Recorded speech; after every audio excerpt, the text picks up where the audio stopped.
Got All it. right. I'll just lead us in once more and then we will go. Okay. Hello and welcome to the skating lesson. My name is Dave Lees. And I'm Jennifer Kirk, and we're so happy to be joined today by Mary Scotvold. Yes. Thank you. It's nice to be here. Now, Mary, I don't know if you know this, but at the end of the show, we always say to hold an edge and look sexy. And because Jenny said that that is what you told her when she did choreography. And there's one move that you put in every program of some of your top skaters where they would go from an inside edge to an outside edge. And I think Morgan Rowe did it twice. And it's our favorite move on the show.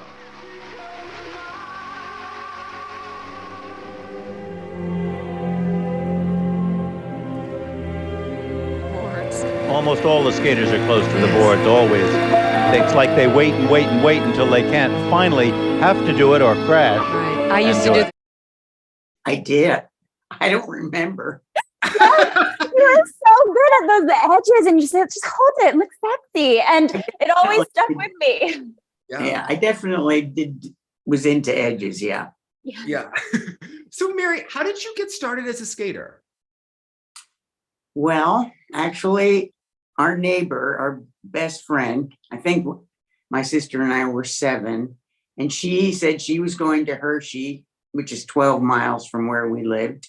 She was going skating on a Sunday, and we asked our father if we could go, and he said no. And he said no for a couple of weeks, and then finally, I think he just got so tired of us asking him, so he took us, and we just loved it. And we kept going for a few weeks.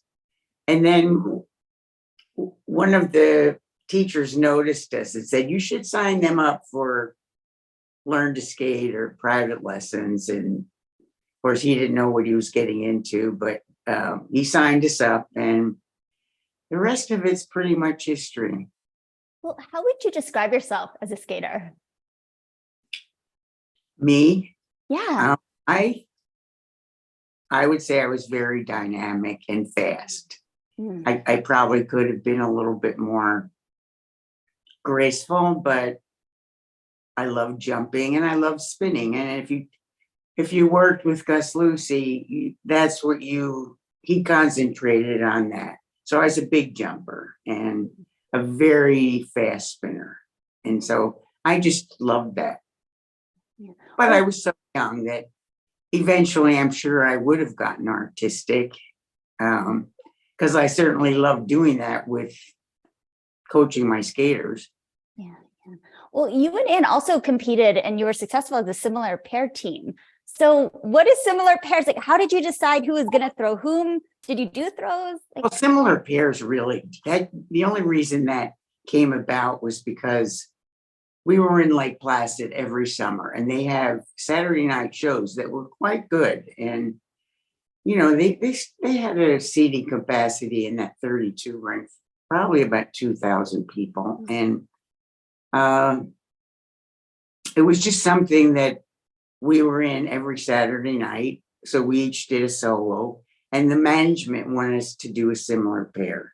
And so we had Jean Westwood, if you know her name, she recently passed away, but she choreographed something for us, and the people loved it. So once in a while, we went into a couple competitions, the Middle Atlantics, but we certainly we didn't have lifts or anything. Oh, no throws, no lifts. No, but spirals, we had such similar spins and jumps. We were pretty good unison skaters, yeah. Now, you mentioned she and I didn't really love it, actually. We really didn't like to do it that much, but we did it because everybody else wanted us to. Why didn't you like it? I don't know. I think when you're with your sister all the time, it was just sort of enough already, Just, You want some space. yeah. Get by yourself. Got it. Did the two of you push each other on the ice? Was it just kind of natural if you're spending all that time together? Was it fun? I think we did. And, the only real sad part about it was we were so close that it was getting nervous twice. We both used to go under the stands and just shake for the other one to be skating. And it seemed like one of us was always crying because back in those days, only the top three went to nationals or Easterns. And in 1958, when she went to nationals, I was fourth. And when I went in 1959 for the first time in novice, she was fourth. And so those things were tough.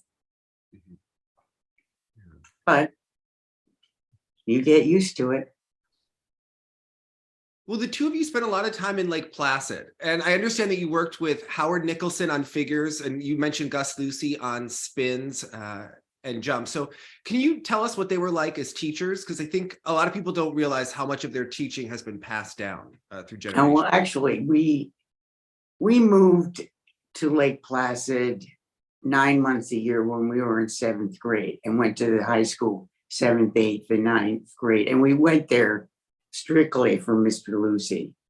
And so he taught us everything. And the only reason I worked with Howard Nicholson, or we both did, was for our 8th test.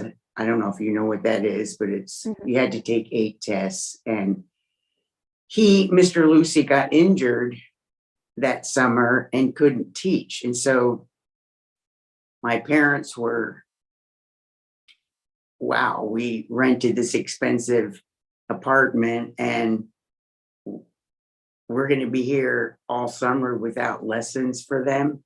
And so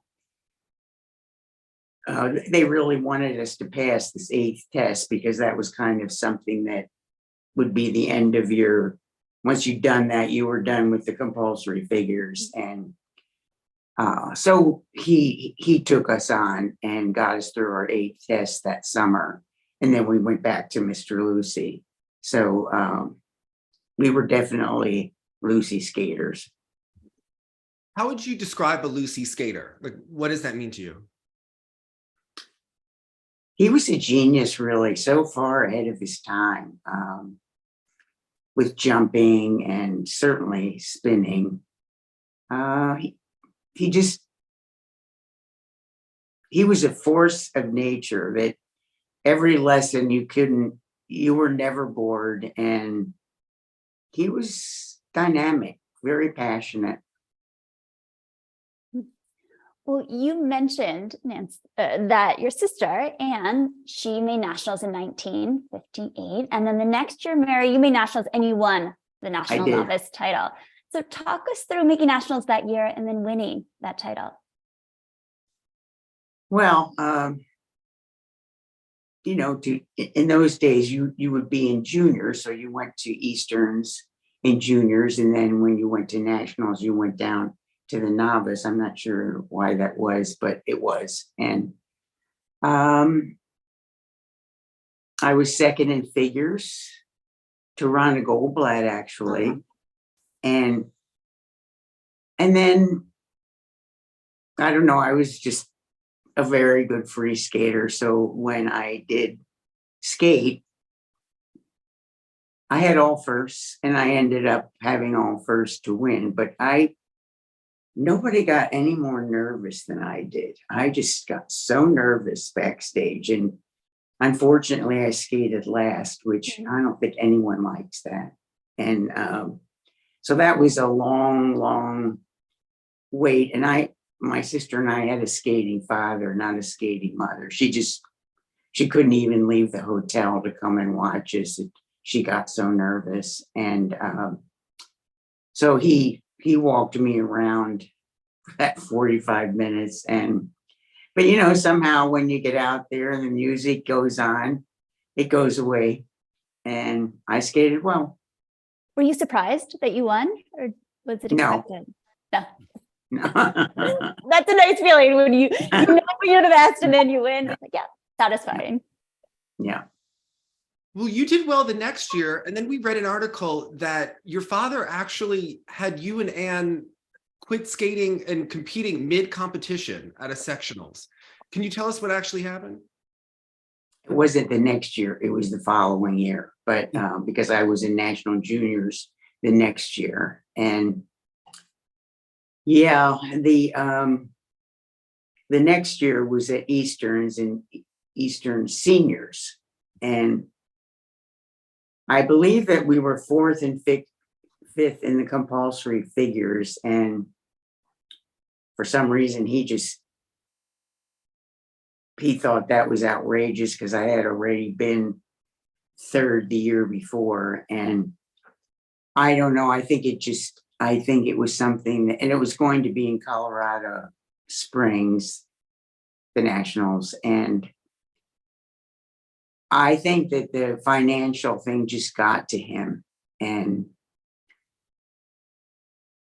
he withdrew us after the figures, but unfortunately he didn't tell anybody. And so evidently they announced and said, well, the Batdorf twins take the ice for the warm up because we were in the last group. And yeah, so that was, and when you're I think we were 13 or 14, you don't tell your parents what to do. So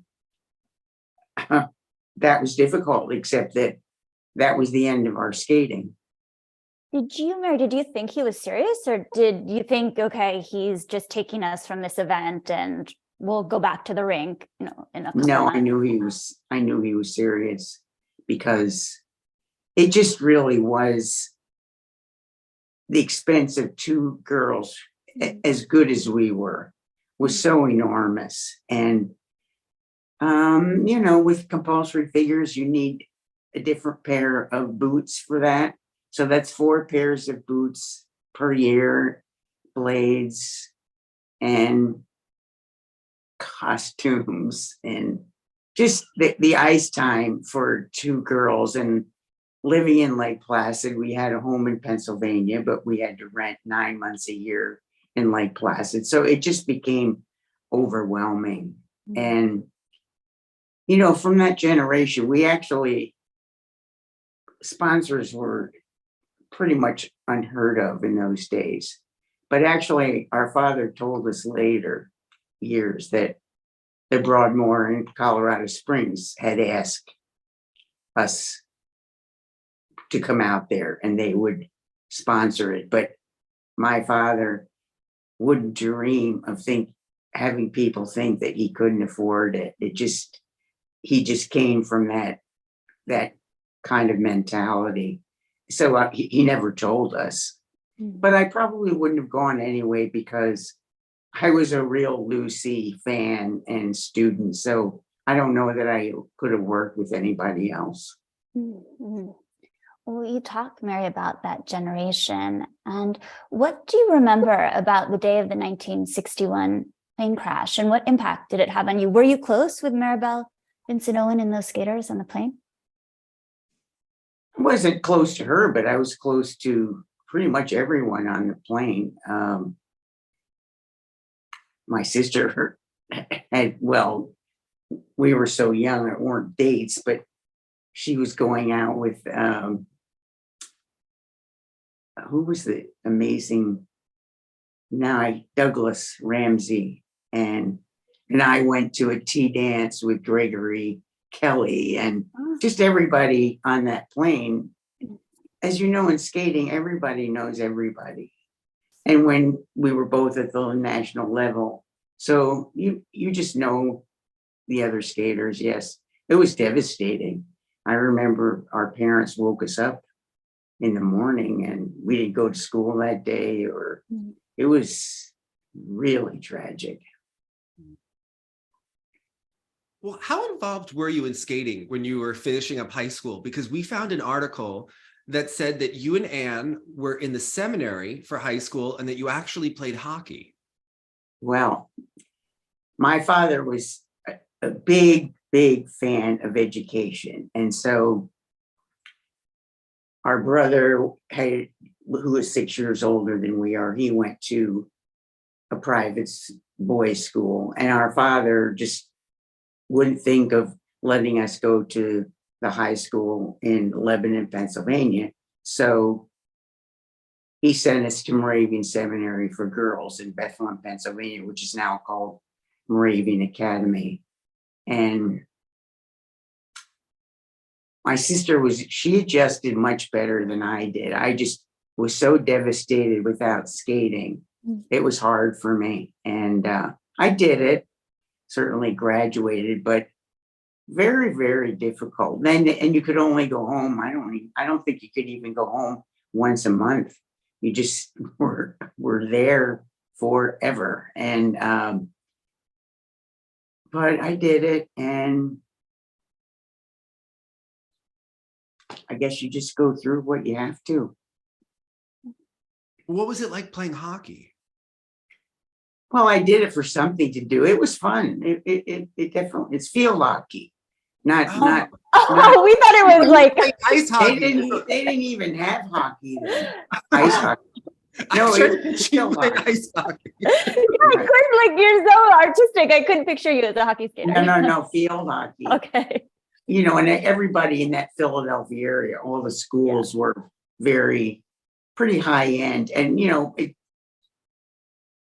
sending us to private school for my father was nothing like paying for skating for two girls. I mean, private schools are certainly expensive, but not compared to skating. Yeah. Well, you went to college in Indiana in the beginning, and was skating a part of that? Did you know that you were going to coach? Because obviously there had been that horrible tragedy in Indiana right around that time. Actually, the reason I went to Butler University was because I was dating Ron Ludington, and he was in Indianapolis, and my father was not happy about me going to Butler. He wanted me to go to an Ivy League school in around home or anywhere actually, but I went to Butler and I actually enjoyed it. And my sister followed me, which she didn't have to because she got into Cornell.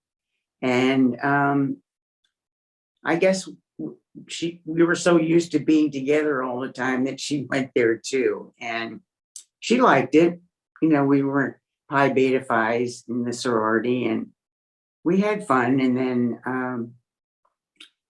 I eventually married Ron Ludington and that didn't work. So that's why I went to Indiana. How did you meet Ron? Was he coaching in Lake Placid when you were teaching there? No, actually, you know, when skaters back in my day, everybody trained in Lake Placid, it seemed like, from all over the country. And they had a dance session every night, I think at 6:00. And it was, everybody danced. And so because we couldn't compete competitive, my parents fell in love with Lake Placid. So we went there every summer anyway, without us competing. We just rented a place all summer and stayed there. My father commuted on weekends from Pennsylvania, but our mother stayed with us. And so I started taking 2 lessons a week from Ron Ludington just because it seemed like it would be fun to pass tests, but I actually didn't like it. And the one good thing about it was nobody cared if you failed. If you took them and failed a dance, skaters would just kind of laugh about it and take it again the next month. And eventually, I don't know how I did it, but I did pass all of them through pre-goals. And but that's how I met him. Well, yeah, sorry, Dave. I just was wondering, what was he like as a coach? Because obviously he went on to coach, so many top US skaters for many years. No, he was very good. I mean, he was, I think of him more as a pair coach, but he was both. He was both dance and pair. And yeah, he was excellent. Had a lot of good teams. What was the dynamic like when you and he got married? Were you co-coaching? Were you team coaching, or did you coach separately? And Who were the skaters that you were working No, with at that because time? I don't know, he might disagree. Well, he won't now, but I mean, I was a singles coach. He was a dance and pair coach. So Mhm. I worked during the day. And when we went to Wilmington, that's when he started the whole all night regiment that I'm sure you've heard that he did all night till, I don't know, 1 to 6 in the morning or something. But I was a singles coach. I helped his pair skaters with singles and whatever they needed. I remember one Mark Militano and Melissa, and she was a really good free skater.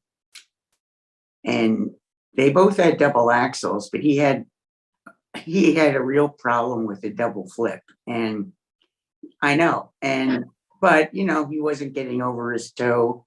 And so I fixed it and he did it. And he didn't know how to do a flying change of foot sit spin, which it was required in the short program for pairs 1 year. And it turned out when they went to, I forget if it was nationals or worlds, and she missed it and he did it. So that was very ironic. Maybe she was so focused on him that it threw her. Maybe. Yeah, that's possible, I suppose.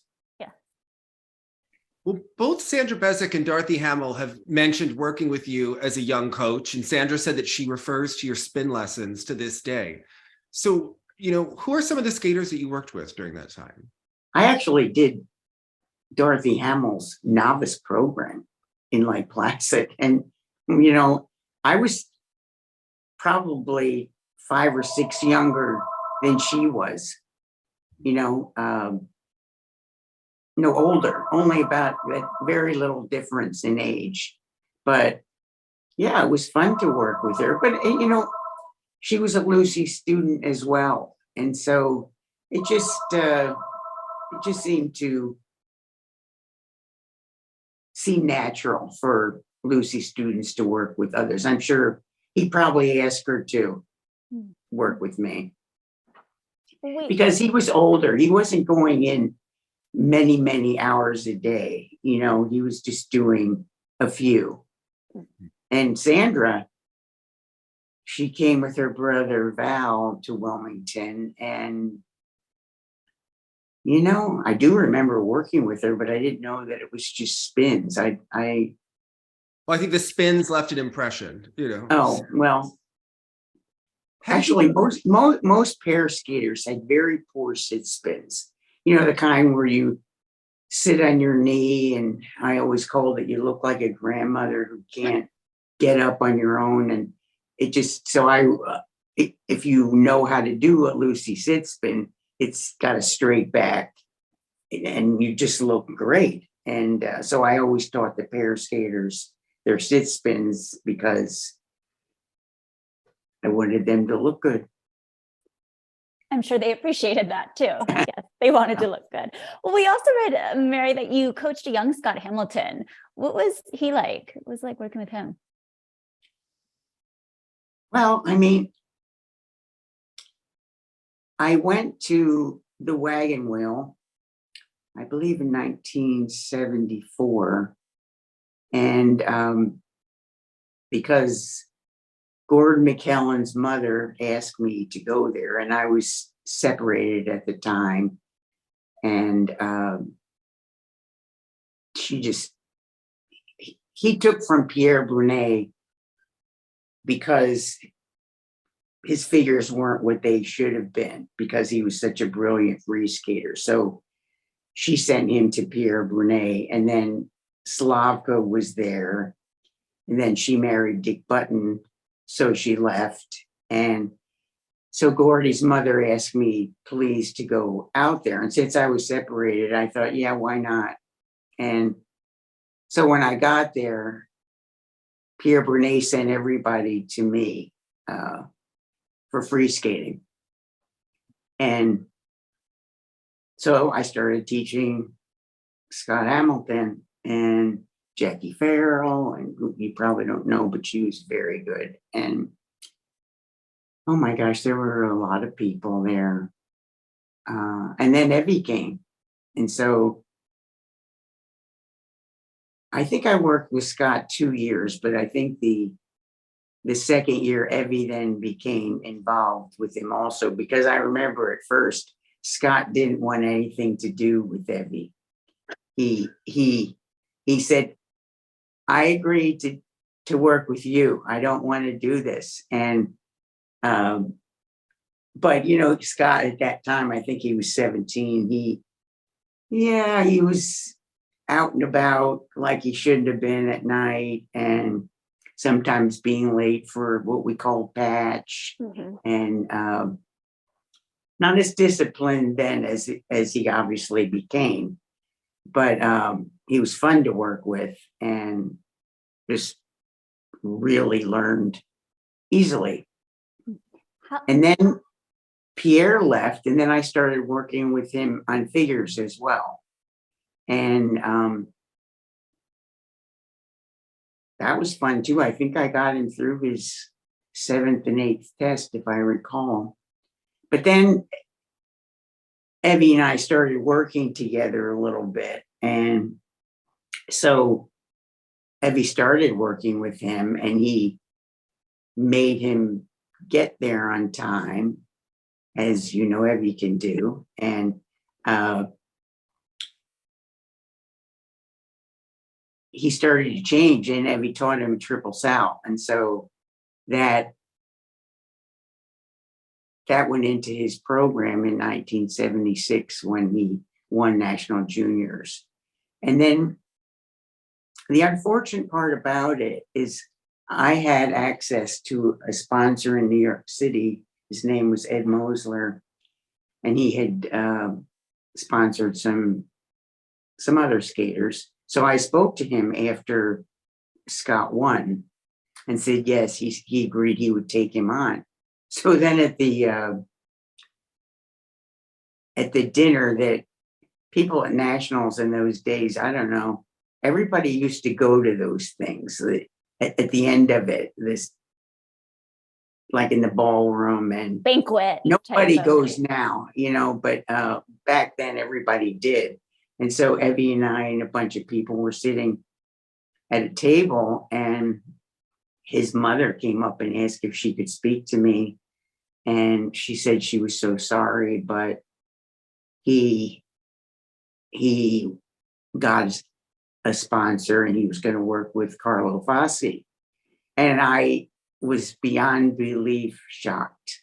I couldn't believe that somebody could win something and they were going to leave you. But he did get a full scholarship with this woman, and he left, but didn't last very long with Carlo Fassi. And then he went to Don Laws, and he was there for him with many years.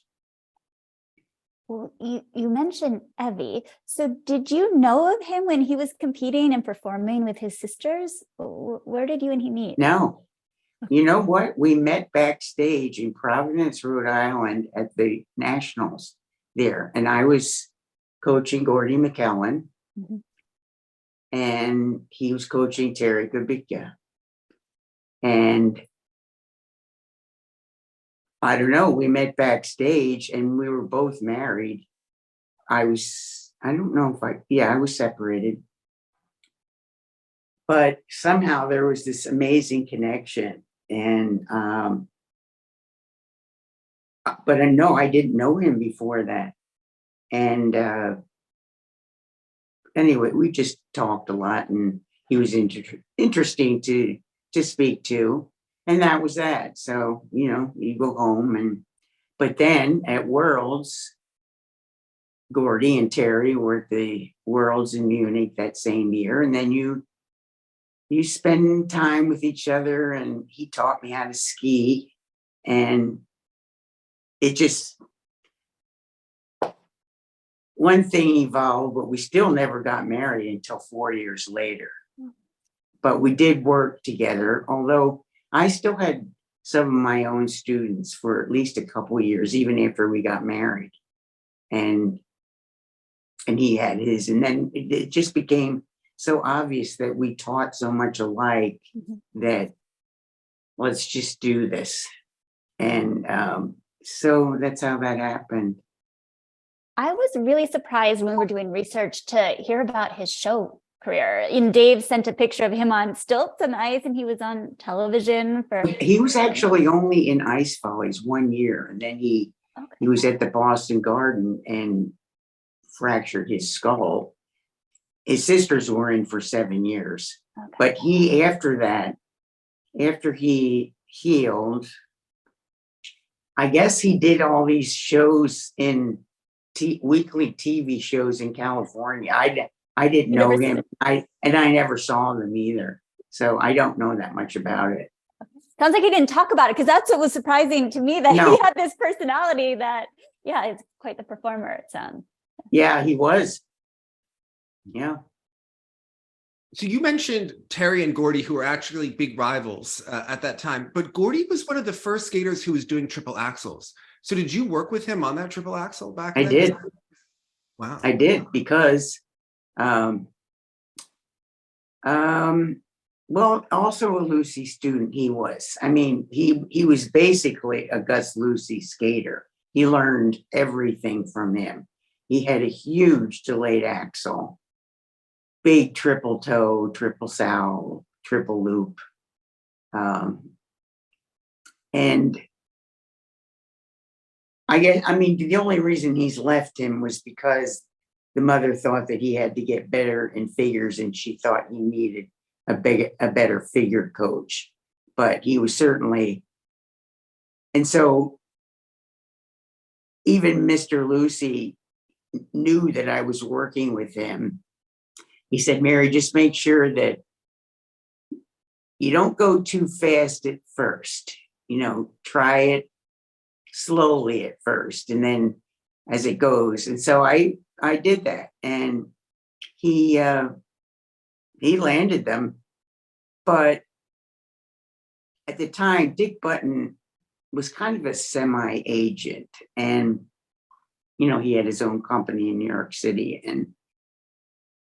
but he thought Gordy should put the triple axel in the program in Munich.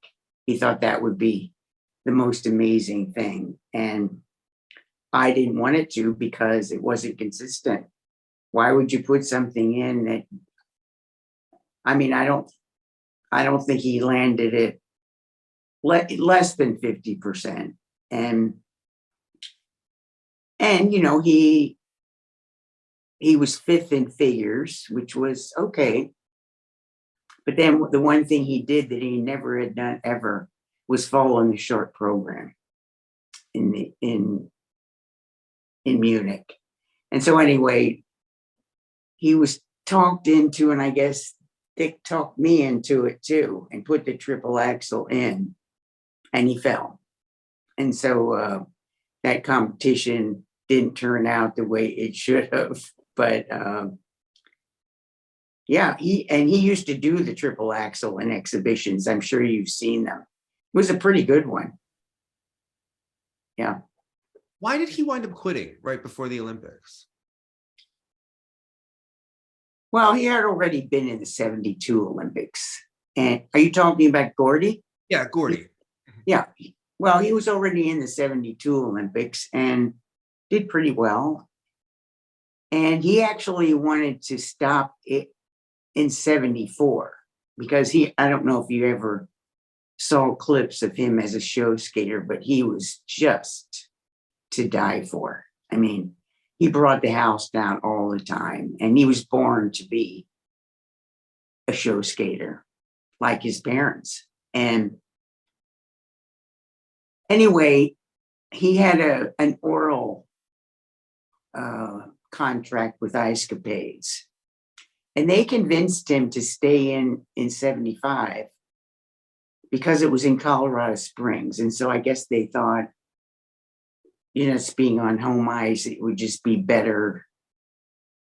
better contract for him to get. And I think he did okay there, but he just wasn't into it anymore. So he would never have stayed around till 76. The problem was that Ice Capades told me and his parents that they wanted nothing to do with Dick Button if he was going to sign anything with Dick Button. And his mother just didn't believe them. So they didn't hire him. And it was the most tragic thing because he did go to a show with Tyler Cranston for a short time, but that didn't last very long. And so he should have been in an ice show for 20 years. That's how good he was. But it didn't happen. And Terry was a phenomenal jumper. I believe that he did the first triplets in the United States. Don Jackson did the first one in Worlds in 1962, but I think Terry was the first triplets in Nationals. And he was also a very charismatic skater, but knew at the school figures. He was a couple years younger than Gordy. But yes, they were rivals. Well, you also coached Sandy Lenz and the Santee brothers. And so one of your former students actually told us that at the time in Wisconsin, you and Evy were so dominant that people from all over the world were sending their skaters, Masaru Ogawa from Japan, to work with both of you in Wisconsin, and that it was quite the disciplined environment. So what was that period like? Well, it was pretty amazing, but to correct you, I worked a little bit with Sandy Lenz. She was mostly Evy's student all through the time. I did a little work with her on her Olympic long program. And by the way, she got a standing ovation, but because that was her first one. And I was going to say, Mary, that is one of our favorite programs. Yes, nobody does it better than you, right? Yeah. And so anyway,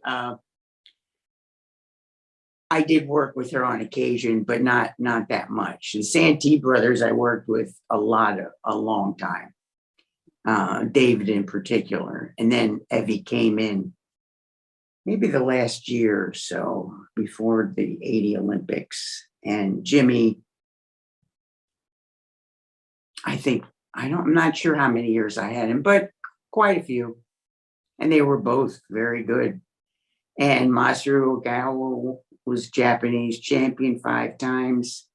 He went to the 84 Olympics. Brian Boitano used to come in the summer for a few weeks. He also came to the Skating Club of Boston when we moved there for 2 or 3 weeks. And I don't know who else we had. I can't remember now. But yeah, we had control of the whole rink there, which was great. But it was also the coldest rink I've ever taught in. And it was new too. So that was uncomfortable, but you do it. Yeah. Well, you mentioned working with David, and he was such a strong technical skater, and it seemed like his artistry was not quite at the same level. So how did you work to bridge that gap between the technical? I finally had to give up on me, because when I first got him, I tried him to be one of my skaters, and he just wasn't. And so when he went to the movie Rocky, I don't know how many times he saw it, but he just became obsessed with all of that. And the music was actually quite good. Mm-hmm. I bought it, and it was actually very good. And so, I worked as hard as I could online, but he just wasn't as into it as he was the jumping. He was also a very good compulsory figure skater, very good. And but he was a good jumper, good spinner. And he also was able to get crowds unbelievably, very charismatic. Yeah. When that I did Rocky, do all his programs. Yeah. I was gonna say when that Rocky music would come in at the end, you could always feel the crowd. Oh my gosh. And I remember, because he was competing against Scott, of course, but I remember being backstage all the time, and Don Laws would look at me and say, Mary, I hate you. Every time those bells come on, the place goes crazy. And it's true, they did. So I think we used it 3 years in a row, that ending. Yeah. Well, it worked. Yeah. Well, also, you had mentioned Terry Kubicka being a strong jumper, but he actually performed the first backflip at the Olympic Games when it was legal. And today, so many people think that it was banned over Surya Bonali. So what is actually the story of the backflip and it being banned? Well, Evy taught it to him, because Evy did one, and that's actually how he got injured at the Boston Garden. But Terry wanted to learn it, so Evy taught it to him off the ice, and put it on the ice. And for a while it was okay, but then I think when the crowds went so crazy, I'm sure some Eastern Bloc company or countries probably started complaining and didn't want him to be able to use it. And so at the Olympics, I believe it might have been Sonia Bianchetti who asked Evy not to use it.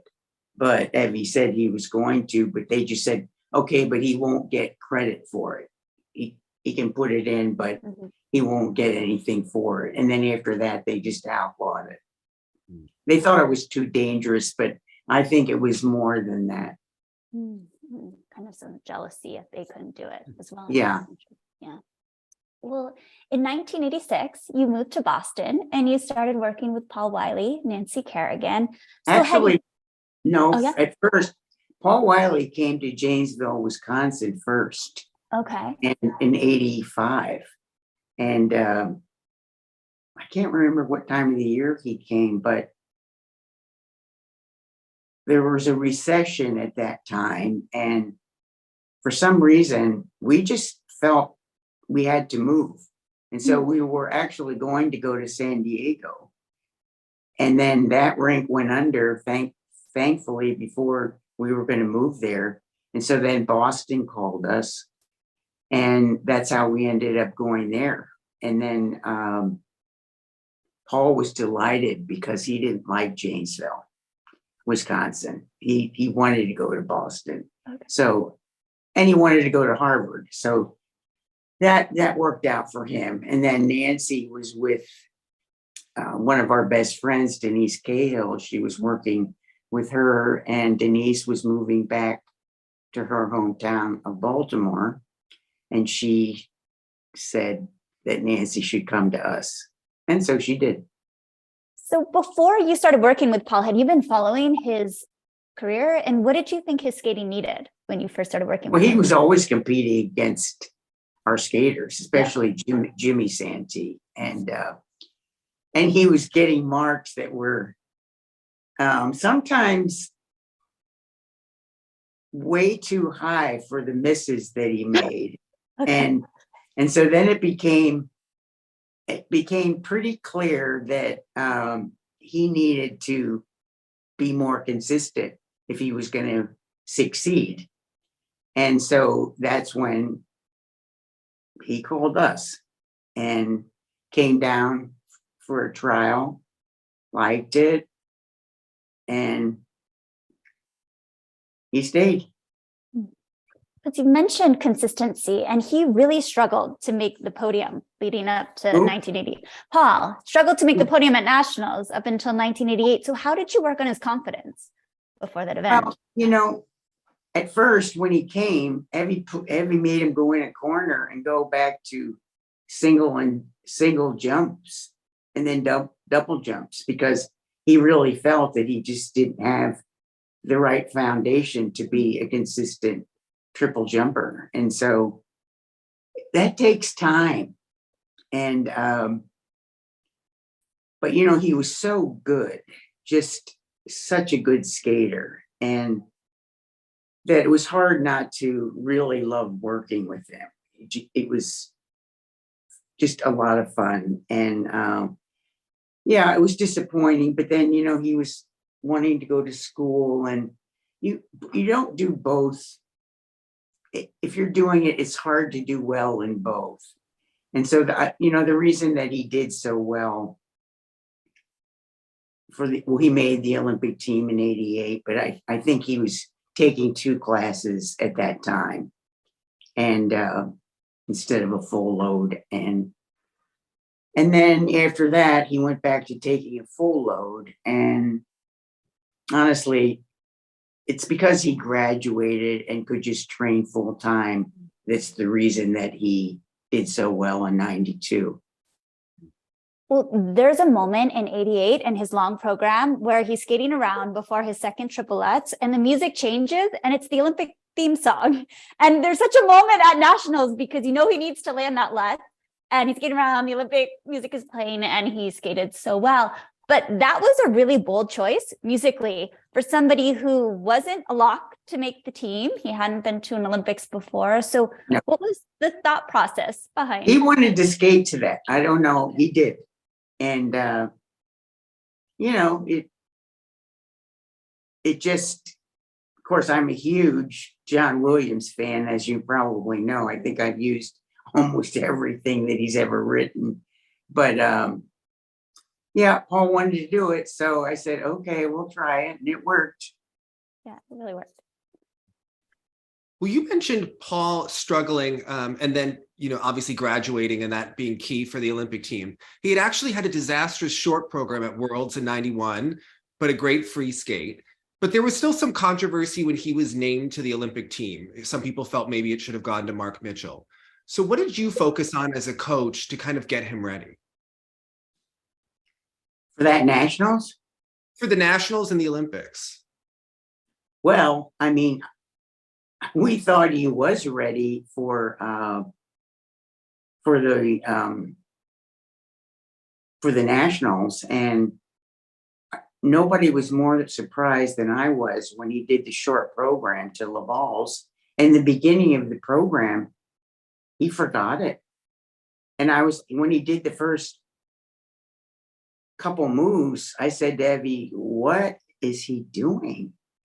And then went down the ice and fell out of the triple axel. And I don't know where he was, 4th, maybe. I don't know. But, and then the long program, it wasn't as bad, I think, as people think. He stepped out of both triple axels. But Evy and I were both very surprised because he was consistent at home and doing very well. But maybe he just let the nerves get to him. I'm not sure how that happened, but in Munich, in the short program, he drew first. In those days, there was no seating or anything. First out of, like 35 people. And he had superstitions that if you skate first, you're never going to do well. And so he goes out and lands every single thing in the 6-minute warm-up, and then skates first and misses everything. So we went back to the hotel, and I mean, we were sure that was that. He was not going on. And then he raps on the door at our hotel a couple hours later and said, "You're not going to believe it, but I'm 22nd." I forget what the cutoff was, but he made it. And then he did skate a brilliant long, but he was, he pulled up from 20th to 11th or something like that. And, but that's also the reason why when then you go into the following Olympics in 11th place, it's not so great because Paul's marks at the Albertville Olympics should have been higher. And I think had he been higher at the previous Worlds, they would have been. What was it like for you to watch Paul get the silver and realize his potential? Were you disappointed he didn't win, or were you happier to actually see him do it? Well, you know what? My first reaction at first was, I can't believe that he doubled that last triple Lutz, because he never did. And he was there for 2 weeks and never missed more than one thing for 2 solid weeks, nothing. And so but he just said later he just didn't want to miss anything because he knew that he was doing well. And no, we were pleased with the silver, but in retrospect, years later, he really was better. I mean, his Victor Petrenko had a tough long, a lot of misses. And I'm not so sure if that Lutz might have made the difference. You'll never know. What was it like competing against Galina as another coach? Because I actually took from both Galina and Victor for several years. She's actually very nice. Very nice. I never, she didn't speak at that time, very much English. So you don't hang out that much together. And the Russians don't anyway. They keep to themselves pretty much. And it's not like hanging out with Frank Carroll and John Nix and Christy Ness. We're just different. And she was very nice. She told me stories about trying to have Oksana do a Lutz right in front of Nancy all the time just to keep Oksana motivated. But yeah, she was funny. I don't remember that, but I do remember it at Goodwill games in Lake Placid. That was years after that Oksana got in her way on purpose in a practice in I forget which rink it was in Lake Placid. Well, it doesn't matter. But I said to Nancy, "Are you going to let her do that?" And Nancy just rolled her eyes and said, "Oh, she does this all the time." And so I just let it go. But I gave her a long, hard stare, like, "Stay away, or you're going to hear from me." Back off. Yeah. You mentioned Nancy, Mary. What were your first impressions of Nancy when you started working with her? Well, I started working with her later than Evy for some reason. I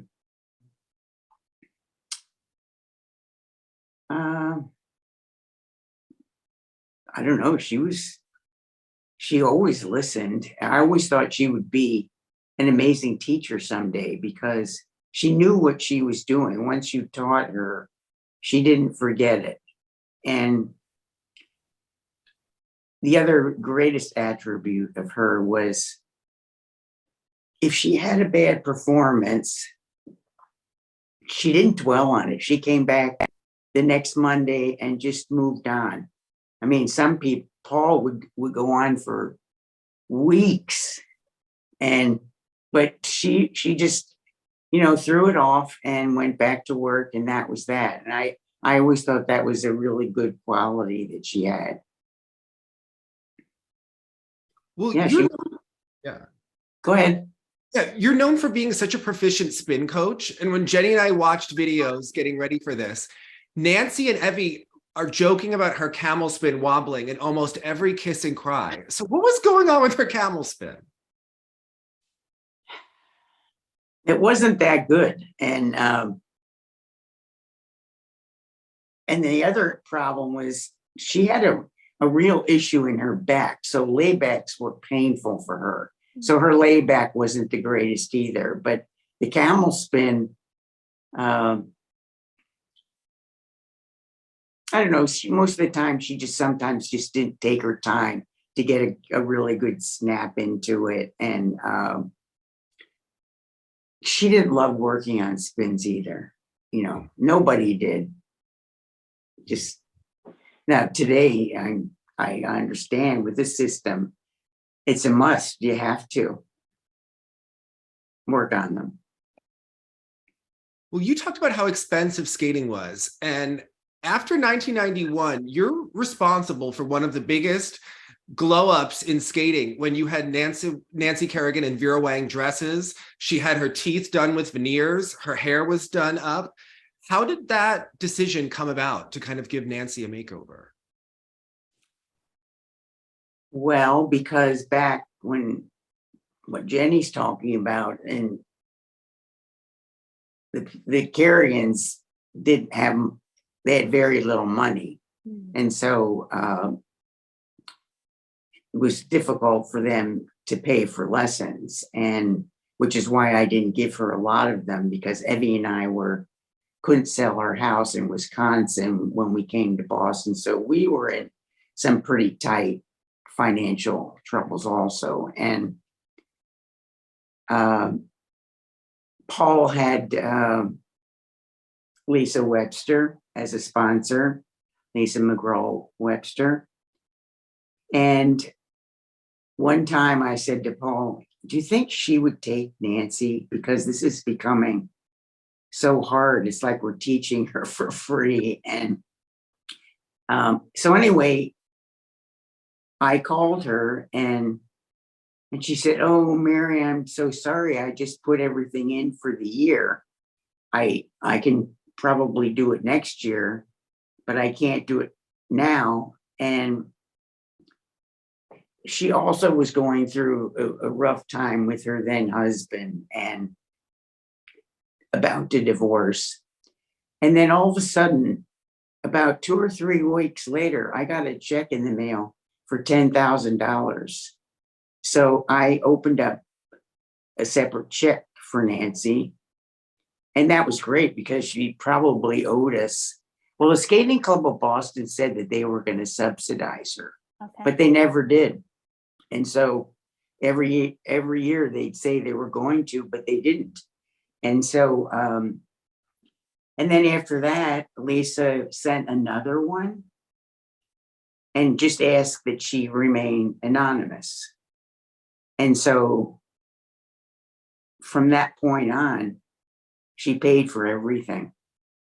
And the reason why Vera Wang came about was because at the Cape, I saw an article about her in People magazine. And I said, oh, wow, I skated with her in East Lansing, Michigan. And my sister and I were there for one summer.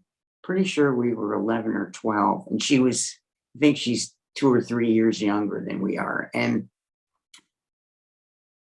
so I decided to call her, and I called her in New York, and she remembered me. And I said, any chance that you would be willing to do a dress for Nancy for the Olympics? And she said, well, I don't know if I can do it, but I would love to try. And so that's how that came about. And I believe that Lisa paid for that dress. But then after that, Nancy was getting endorsements. And so she was able to pay for her own. But up to that point, Lisa McGraw had a great deal to do with taking the pressure off the Kerrigans. Yeah. I read an article that before the 1993 World Championships, Nancy said that she was experiencing a lot of fear, so much so that she wasn't doing run-throughs because she was afraid of making a mistake, and that Evy had stopped coaching her. What was going on during that period? Repeat that again. Yeah, that before 93 World Championships, in an article, Nancy said that she wasn't doing run-throughs and that Evy had stopped coaching her. What was going on during that time? Do you remember? I don't remember that time. I thought it was in Acton. I thought there was a period where she said something and he got very angry with her, and then she got very angry with him, and she stomped off, and that was that. So then she came and she was crying, asked if I would work with her, and I said, oh, come on, you guys can work this out. But at that point, Evy said, no, we can't right now. So I don't know. I worked with her, I'm not sure how long, 4 to 6 weeks, maybe. and which wasn't a problem. And then they got it together again because they were actually very close, Evy and Nancy, and kind of like Paul and I were. And so, I mean, she came for his memorial here and, cried when she gave her speech. And yeah, they were close. Well, at the World Championships in 1993, she skated such a great short program and then really tough long program there. And in the Kiss and Cry, you can hear her say, "I want to die." What do you remember about that performance? And what happened after she left the Kiss and Cry? Because she was so upset. Well, the reason why the performance happened in the first place is because, all of the press and attention she got after being a bronze medalist in the Olympics, she was pretty much on a plane every 10 days, maybe even more. And so she just wasn't training the way she normally would have. And it just got to be too much. And I think it just caught up with her there. And afterwards, she said that so when she was getting ready for the 94 Olympics, she did 3 programs a day because she wasn't a big fan of the twice in a row run throughs. She would do it, but leave out the spins. And but thinking back, everyone has a different level of oxygen level that they take in, and it was tough for her. And so we decided that was the best way for her to go, and so she did it 3 times a day, and she was just in great shape. And that's the reason why, even after the injury, she was able to come back. Sounds fascinating. Well, speaking of the injury, you and Evy were in a documentary, and he said that he immediately suspected that Tanya was involved. And though Tanya likes to say that she and Nancy were great friends, there are many other people that don't think that's accurate. So what was your impression of Tanya prior to the attack? I don't know that anybody was great friends with Tanya. Not that she was a nasty person, but she was married and she just had a different life than most of the other skaters. She smoked. She drank beer and just different, but I wouldn't say she was an unkind person, but I don't think anybody was that close to her. But yes, Evy, when he said that, I thought he was crazy. Because I just couldn't even picture anybody doing something like that. And so. Well, I don't know if you remember him, but Moonsey, the former skate shop owner, he had a picture that he used to show us of Tony Kent after nationals before the Olympics. And there were just, I want to say paparazzi, but it was almost felt like paparazzi. There were just news crews everywhere, people trying to get in through every sort of window or door. What was that? 200 people there every day. How did you cope with that? And then Evy made, I don't know how he got, how we had the windows. Yes. Yeah.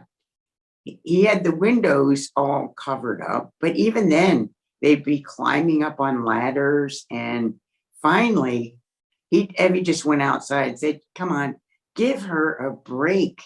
She needs to train.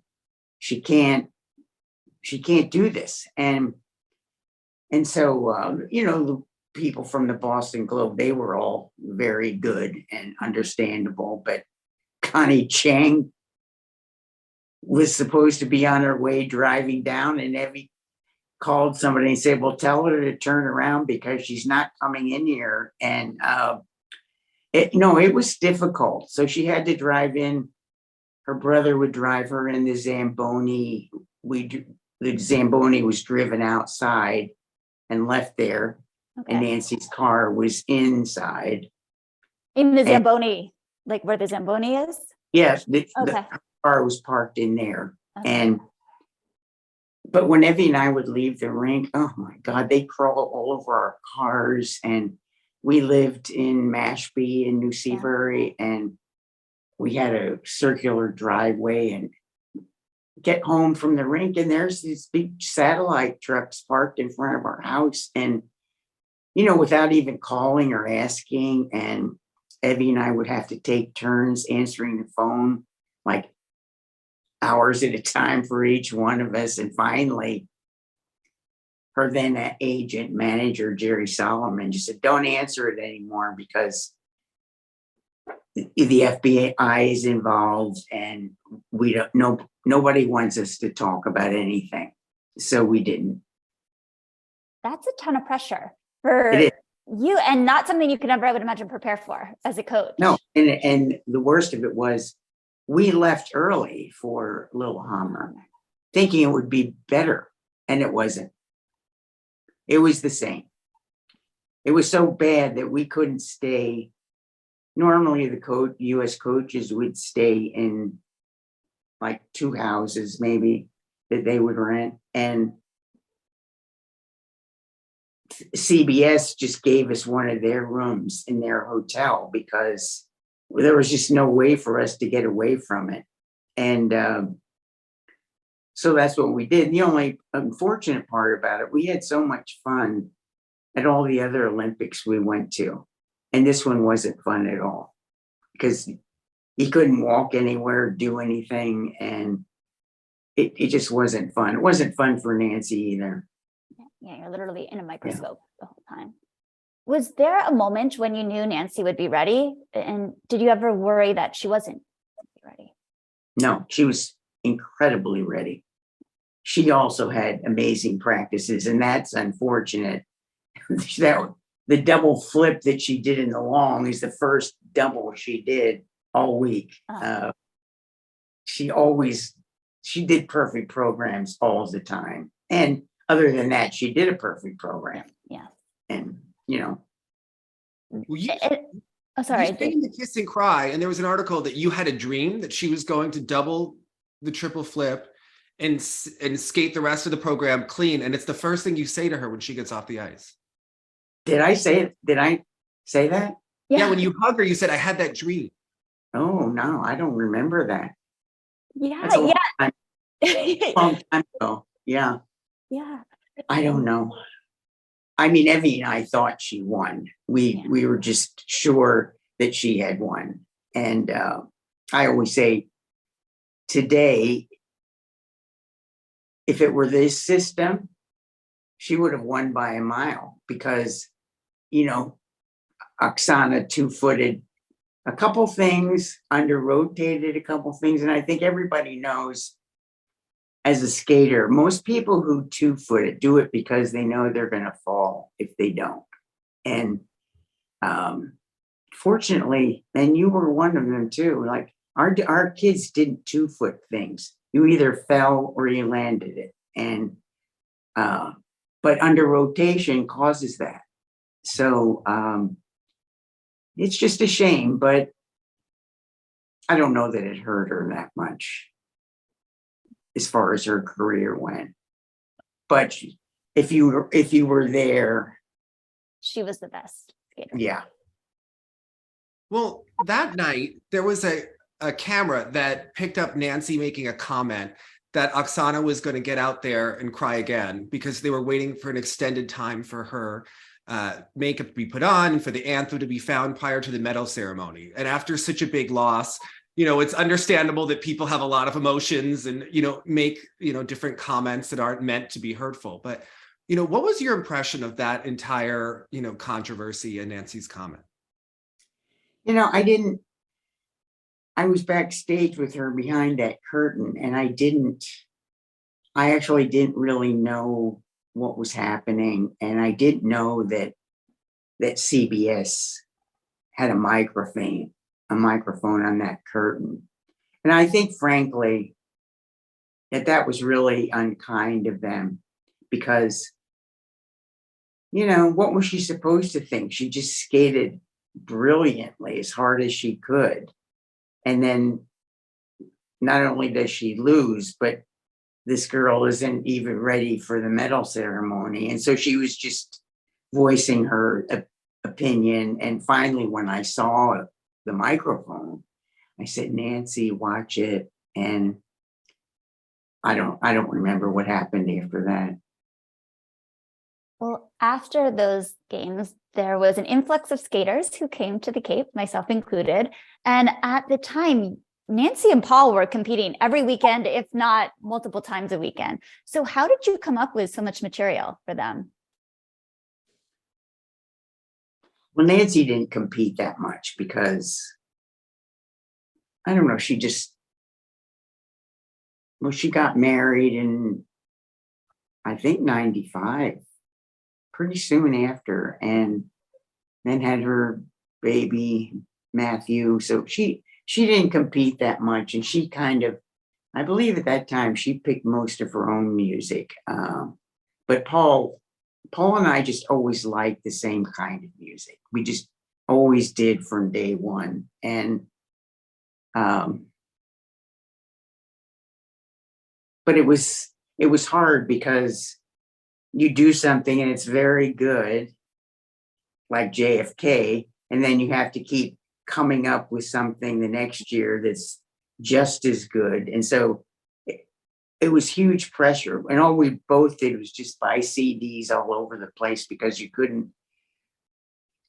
there wasn't a place where you could go and listen to them. You had to buy them. And so that was costly. And fortunately, there was John Williams, who always seemed to come through. And then he came up with Schindler's List and Ennio Morricone with the Untouchables. But I mean, Paul was a very intense skater and he liked that. And I did too for him. And I think I heard John Nick say one time that Sacha Cohen could never get in an ugly position. And I think Paul was the same way. Yeah. Just had such great line. So he was really easy to work with. Yeah. Well, around that time that skating was booming, you actually worked with Nicole Bobek for a time. What was that like? Not fun. No, not fun at all. Well, first of all, she stole my car one day, just drove it out of the parking lot at Tony Kent. And just a very undisciplined young lady. She was nice and personable, but she was invited to go to the Goodwill games. And I think they offered everybody $5,000 to do that. And even the coaches got that. But Evy and I said, she's not ready to do this. She wasn't. I don't know where she had been before that, before she came, but she was not ready at all. All of the triples were inconsistent. And so we told the mother, she can't go to this. And her mother wanted the money. So that was the end of that, because Evy said, if you go, we're not teaching her anymore. And that was that. I think she was only there 6 weeks, maybe a little longer, not much. And she stole your car. Pause, rewind. What happened? Well, thank God she didn't crash it, but yeah. You just like walked out in the parking lot and your car was She gone? just walked out and took it. I don't know where she even got the keys, Okay. Wow. She was a character, yeah. Well, you mentioned skating mothers, and Jenny has a lot of stories about her mother buying videos of her competitors during that time and really studying them. So what was your strategy for dealing with parents? Well, most of the time, I'm not sure how it happened, but even in Janesville, maybe because the rink was so cold and everybody was from there was driving from Chicago, which was, like an hour and a half to 2 hours. And so nobody really lived there. And so the mothers didn't come in the rink much. And I remember David Santee telling his mother, Mom, don't come in the rink because they don't like it. And I don't know that we ever said that. But Evy did say it at the Skating Club of Boston because all of the mothers were sitting upstairs in that room that's enclosed. Well, there's a new Skating Club of Boston now, but just lots of gossiping and problem making. And he did say he didn't want the mothers there, and they actually listened. And so we didn't really have a lot of issues. But then at the Cape, that was the same thing with Boston, people commuting from Boston.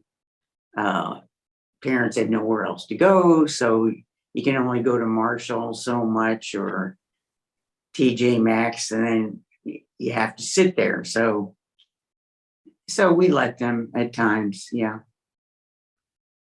Jenny's mother was a little bit difficult at times. Very difficult. Right. You have to be. She didn't, I don't know. I think she didn't want me to do your choreography at first, and had somebody at the skating club who I knew nothing about. And it wasn't Deidre Williams, who was very good, but it was, I forget her name now. You would know, but that was a little difficult. But in retrospect, I should have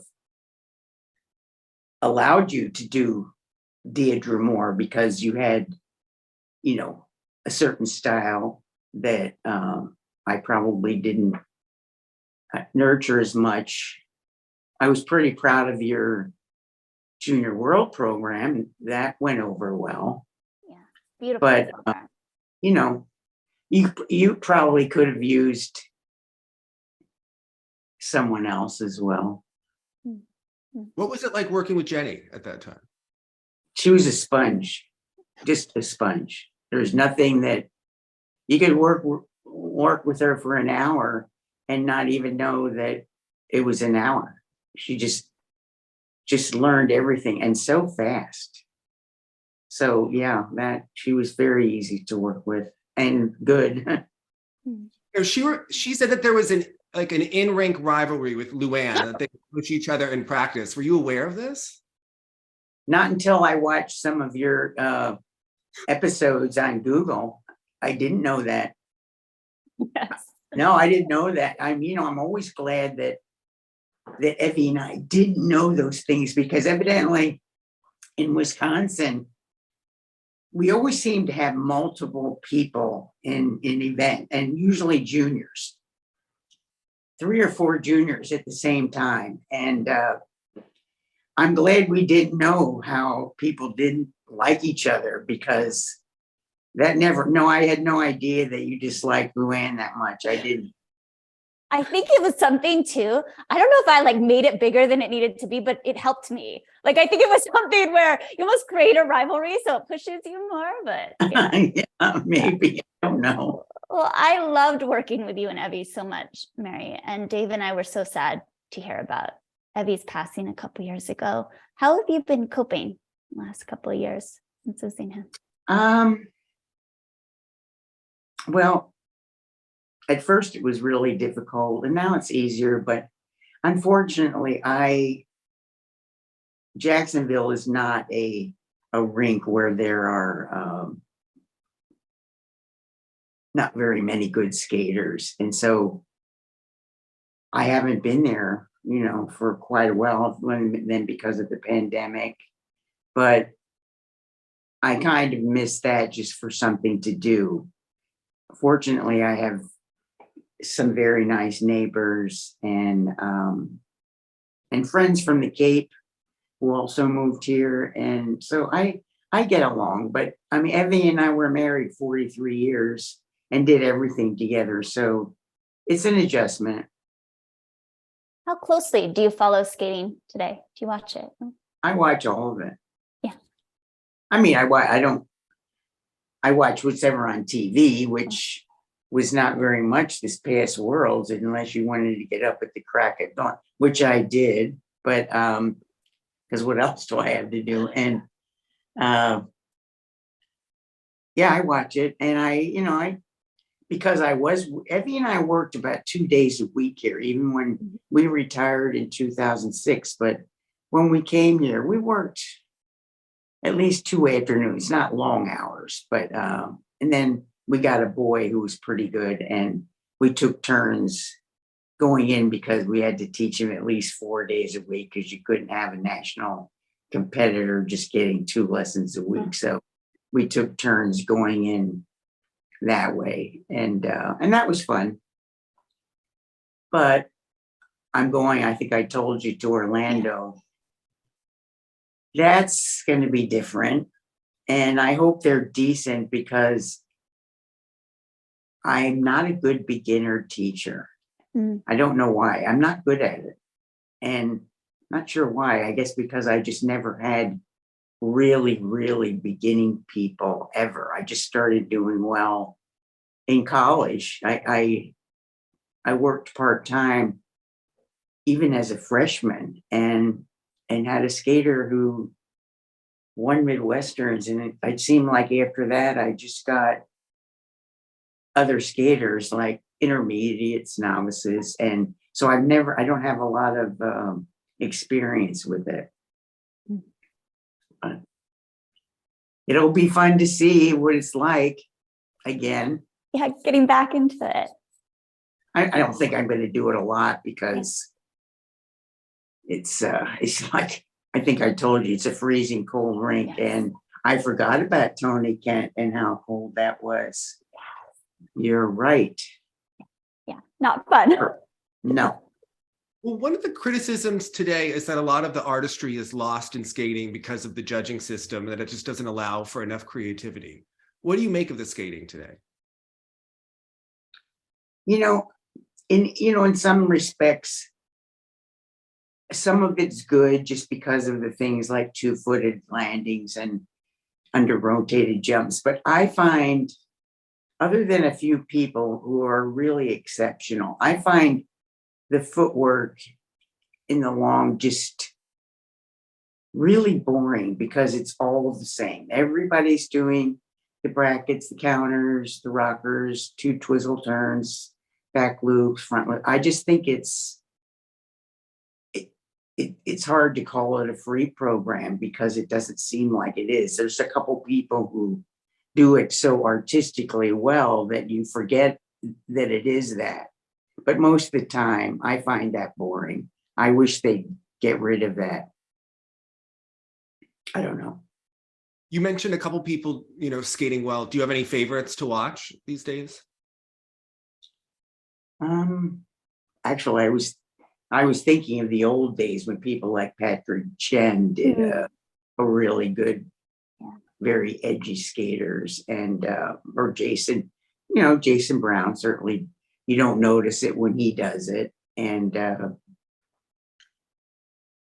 not too crazy about most of the women.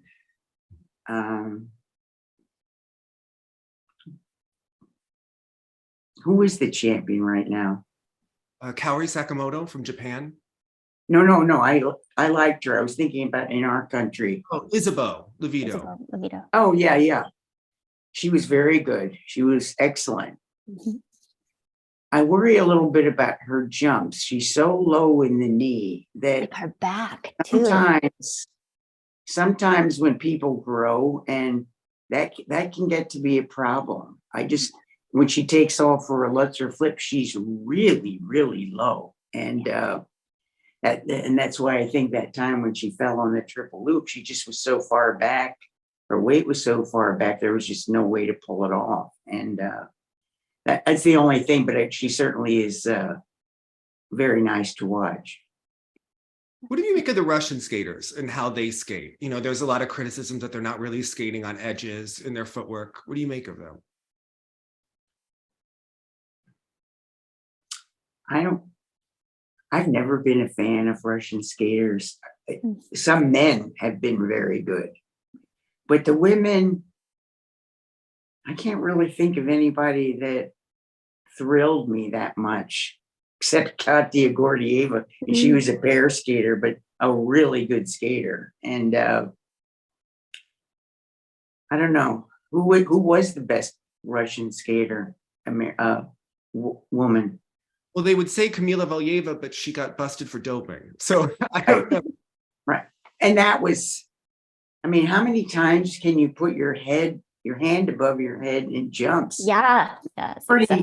That's really boring too, over and over again. What are you trying to prove? And then sometimes the people who do it miss because of it, and they would have been better off just without it. With the normal, yeah.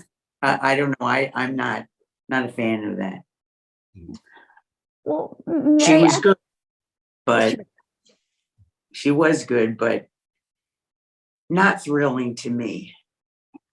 Yeah, I think what's, in my opinion, what's missing in so many of the Russian women is that personality, that when you watch Paul skate, who's one of our favorites, you know who he is on the ice. And so much of his personality comes through, and Nancy too. And you just don't see that with the Russian women. No, I don't. I agree. And sometimes I don't think that there's been anybody even like Paul anymore. He just was so intense, and maybe because we shared so many similar things, taste in music, I felt like he took me out there with him because I didn't get to do it myself because I had to stop. But I think that's the reason why I got involved in training Olympic champions, because that was the only way I could get there. And he was so fast and always in great shape. So he never got tired, which was a great advantage to him. But he worked at it. Yeah. And did have great oxygen intake. I will say that, yes. And always gave just so much of everything that he had at the end of those programs. You could see. I can't even recall when he didn't get a standing ovation. Or perfect sixes or tens in the pro competitions. I mean, he just thrilled crowds, Well, as we start to wrap up, Mary, there's something. Dave, can you share your screen? We would love to do some live coaching for a second. Dave has been working on his scratch spin and he wanted some input from you. So there should be a way for you to be able to watch. Dave, does that work on here? Yeah, just give me one moment. I'll get it up. Okay. What specifically, Dave, as you start to get it up, what do you need help with from? Well, she can help me at anything that she sees, but especially the back pivot has been bothering me. So that would be helpful. But yeah, when you do the back pivot, put your left arm in front and then draw it back as you bring up your free leg for the back scratch. Okay. What do you mean by draw it back? So can you see his screen? If you want to have a really deep back pivot, Jenny? Okay. Put your left arm in front and then scoop it around. Like scoop it as your body's going? Yeah, and bring your free leg up above your knee. I just think when your feet, after your free leg comes down in either forward scratch or a back scratch, when your free leg comes down, your feet should be parallel to one another. And the heel of your right foot will touch the toe of your left foot. And so, like Mr. Lussi would say, click your blades together. That's how you know if your feet are in the right place. On the way, when you exit the spin, you click the heel to the toe blade and it will make a little noise and you'll know. Like a But little, when you bring, when you bring the free leg down and put your feet parallel to that, you can just hold it so much longer. And then you said my arms were too high, so I have to keep my arm. Like, yeah. You just, if you if you were Jenny, where her boobs are, that's where you want to put your arms, and then you hold your Okay. you Hold your chest up. hold your right four fingers Okay. and your left four fingers, and then you press down or up, and keep your arms strong. yeah, because when you bring your arms in, they need to be at a fair distance so that you create that centrifugal force of your upper body pushing out, your arms coming in. It should be difficult to bring your arms in if it's going to be a really good scratch spin. And yeah, I mean, it's a little painful. Right. It should be, and that's how you know you're doing it right. Mary, I want the Paul Wylie scratch spin, so I will. Yeah. Gotta practice this, Dave. Yeah. Well, thank you so much. This was such a thrill for us Yes. to speak with you today. Yeah. Thank you, Mary. This was wonderful, and it was so good to see you again. You look Good beautiful. to see you. What are you doing now? Like in life, or Yeah. Oh yeah, Right. so I'm a therapist now. I work here in Idaho, and I've worked with some athletes in the past. You live in Idaho? Yes, yeah. My sister moved here. She married, and all of her in-laws live here, and then they had 2 kids. So I moved to be close. Wow. To her. Yeah, Wow. You don't miss Boston? I do. I actually moved back for a little bit and was coaching at the skating club and some other rinks, and that was nice. But I don't miss the winters. I'm not because I was living in California for about. But your mother told me you were going to be an author, and you are such a good writer. How come you're not? Yeah. I don't know if there's I don't know, maybe one day. I don't know. That was not a path that I went down. Yeah. Wow. Yeah. Oh, there's one thing we wanted to ask you. Did you actually see I, Tonya, Mary? And what did you make of it, if so? Well, I think they tried to make the audience feel sorry for her. But I mean, if you were there, Evy and I were 30 seconds behind it when it happened. We just talked to some friends that we hadn't seen in years and then heard the scream. But I mean, if you were there, there was nothing, it was just horrendous and horrible. And so when the movie makes her look like people are going to sympathize with her, I didn't get it. Yeah. Were you shocked? Diane Rawlinson at the time? Like, would you be friendly if you saw Diane at the Olympics? Oh, probably. I don't know. I never considered her a very good coach, actually. I don't, when people other than Linda Lever, who had Brian and then Ivan Gomez, but most people who are really good coaches have multiple skaters. They don't just have one. Linda did, and it worked very well for her. But I never heard of Diane Rawlinson teaching anybody else, or, it just, I don't think that I had that much in common with her. Were you aware when Tanya's lace broke, like that all of that was going on backstage? No. But I mean, people always said, not again. Like seems like something was always going wrong. I don't know. And frankly, we didn't worry about her at all that year. Everybody made such a big deal. She was never going to be an issue at the Olympics. She just wasn't skating that well. And she was also a little heavy. And when that happened, she couldn't land the triple axel, as everybody knows. I mean, Nancy couldn't land a triple Lutz or a triple flip if she gained 5 pounds. She knew it. She didn't have to tell her. And as soon as she'd lose it, they'd come back again. It is what it is. You can't. can't go up in the air like that. And I don't know. She just was not, to me, ever going to be a medal winner there. You said that you were surprised when Evy first mentioned her name. Were you shocked when you found out that she was involved, Tanya? Yeah, but when Evy explained it to me, she was jealous of all the endorsements and things that but Nancy had to look. She was beautiful. And,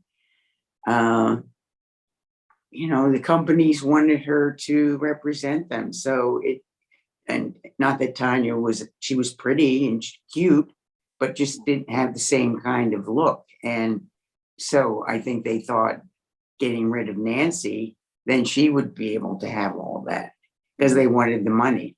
Mm.